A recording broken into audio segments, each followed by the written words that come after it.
Hi, welcome back to my channel, Queen of the Classroom. I'm your lovely host, EQ Education Queen, coming to you from the Girls Lounge. I'm going to try this again because last week the girls walked in right when I started filming. Check out, I'm basically a plant lady now. I know when I first started, I was talking about how I kill everything, and I also have, here, I'll just show you. Then I have Penelope back here. That is the peony that I received from a student.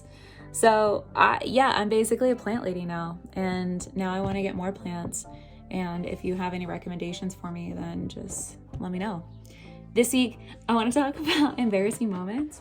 And I talked about this on my TikTok, but I want to bring this over to YouTube too. So I have a funny story for you. I don't know how we got on this topic, and I often start my stories like that because I really truly don't know how I go off on all these tangents sometimes. But this particular tangent was about being comfortable in an uncomfortable situation. And in class, then I had a student just say, like, I don't understand what that means. Like, how could you be comfortable if you're in an uncomfortable situation? So I said, okay, let me use my own example as a way to show you. And this was a true story. So the previous night when I was telling the story, I told the story on a Thursday. So Wednesday night, I was walking around a local restaurant area here in the DC area. And I was walking with the soccer moms, with my daughter, and some dogs. Walking around, we usually do this on Wednesday nights because my oldest has soccer practice in the area. And then I hear over to my right, a cup, like a plastic cup, hit the ground. And then I start hearing a bunch of shouting. So I instinctually look over. I see people kind of getting out of the way. They start shouting. It is a woman, probably high school age, and a security officer. So the female is yelling a lot of inappropriate things. So I tell and we're across the street at the time. So I tell my friends, hey, can you take my daughter inside?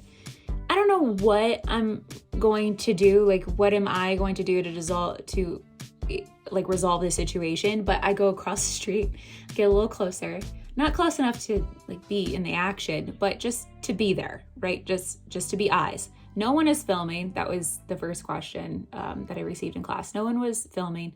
And then the irate high school girl starts swinging at the security officer. Sorry, I'm getting distracted because there's a huge bumblebee. Oh my gosh, there's two big bumblebees. Is there a nest or something? Am I gonna have to deal with this in the summer?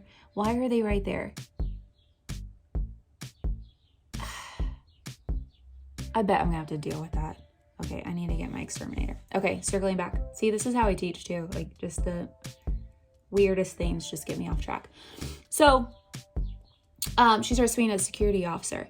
Then I'm thinking, oh my gosh, this is an attempted assault. They could have called the cops. As I'm saying the words assault and cops, then my principal walks by my room. And he hardly ever just walks by, right? He was probably on his way to another class, but he walks by, he pokes his head in right as I'm saying those two words. He's like, is Ellen, everything okay in here? Everyone starts laughing because I'm like, So I was giving an example of a time that I was feeling comfortable in an uncomfortable situation, and he's like, Then he pretends to get on the walkie. He's like, I didn't know if I needed the officer to come down in here. I was like, no. So students love it. And so I turned to the student who had originally asked, what do you mean being comfortable in an uncomfortable situation? And I said, see, here we go. Here's an example within an example. So it's 2 times over for me explaining how to be comfortable in an uncomfortable situation, because I could explain myself, it was fine, but it was still kind of moment with my principal. And he laughed it off too, because he knows I've worked there long enough. He's worked with me long enough that he knows I got this. It was probably just a funny story. Anyway, wrapped that up, and I even joked with my students later. I said, I wonder how those conversations are going to be later on the car ride home. Are you guys gonna be oh, hey baby, what'd you learn at school today? Be well, Miss Allen talked about attempted assault and cops. And then she told a story about someone swinging at security officers. And then the principal came in. I can only imagine, right? I can only imagine. So to wrap this up, being comfortable in an uncomfortable situation. The whole point of me telling that story to students was that that is a life skill that if you can tackle that now, you are going to be so successful, because there will be many, many, many times in your life that you will be put into an uncomfortable situation, whether you want to or not.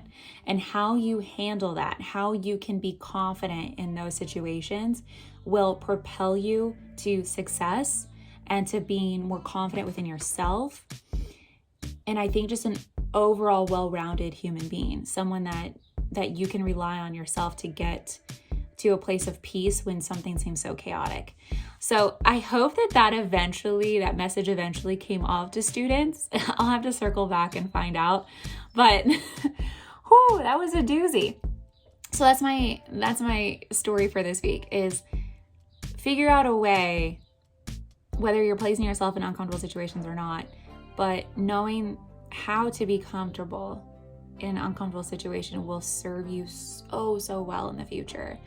And it's not something that you can just like learn out of a textbook. It's something that you'll learn with experience. And when you got it, you got it. And if you need tips for that, I can help with that. I just can't tell you like what to do in each situation, because things just pop up randomly for you. But if I can give you the skills to become more confident, I can do that.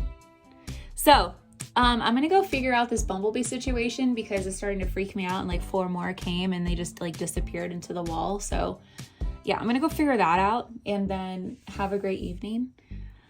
So have a great day. Make it a great day. Make smart choices. Be kind to one another. This is Mark, the mini tree, and Penelope, the peony, signing off for this week. And if you celebrate Easter, then happy Easter.